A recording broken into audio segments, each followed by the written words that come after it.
Hey, what's up y'all? In the Super Fantasy Kingdom guide, I'm going to quickly cover some of the endgame mechanics, including the wizard and the scientist, how to best use them, and some strategies on how to use them effectively and very quickly to farm up both relics and units in a very speedy way. So this is the most efficient way you can do it. Now, let's start with where they're located at. Okay, so I'm sitting at about 648 glory. So by then, this area will already be unlocked. This is where the wizard can be found. The scientist in the Undead Kingdom is going to be found over in this area. He's kind of my next unlock, likely at around 700 or so. But for right now, we'll focus on how to use the wizard. And the mechanic here is very similar to the same way that you would use the scientist. So we'll focus on the wizard here. Now, the wizard, essentially what he does is you're able to turn in relics to him.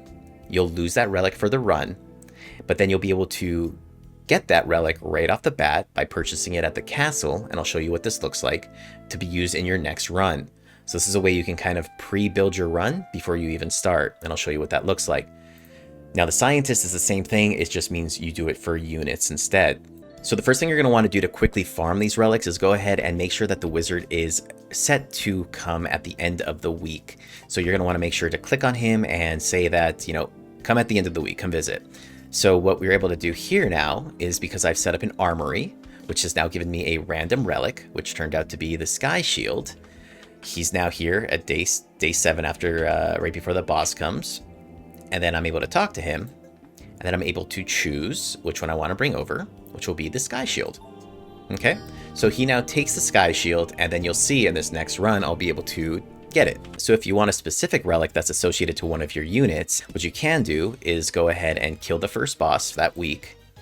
You can then say, for example, I want to do, frost arrows here. So that'll then give me frost arrows. And then what I'll do is I'll go ahead and go back to my wizard. I'll say the mystic is to visit at the end of the week. Should the wizard visit instead? Okay.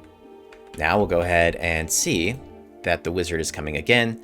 I'll clear this out, and then I can then turn in that arrow to him again. So this is just a way to pass off these relics ASAP, whether that's associated to a unit that you have, or if it's one that you've gotten from the beginning of the game by setting up an armory. All right, so now let's quickly cover the scientist. So same mechanic, you would turn in a unit, you would lose it for the current run, but then you'd be able to recruit it for the following run, and I'll show you what that looks like. So same thing, while I don't have it unlocked, you're going to want to talk to him up front, probably set him to come at, the first week or the second week, depending on who you got, and then turn them in there. So this is just a quick way to farm that. All right, so now we're back in our castle view here. This is pre-run.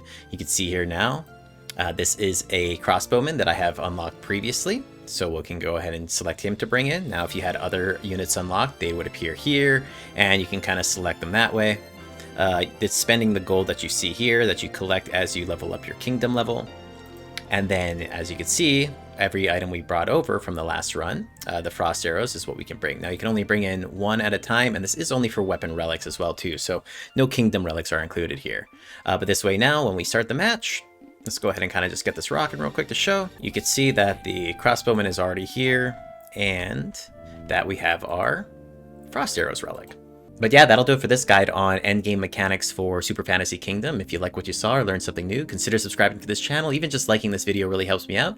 Other than that, good luck with these runs, and I'll see you in Curse Level 5. Alright, peace!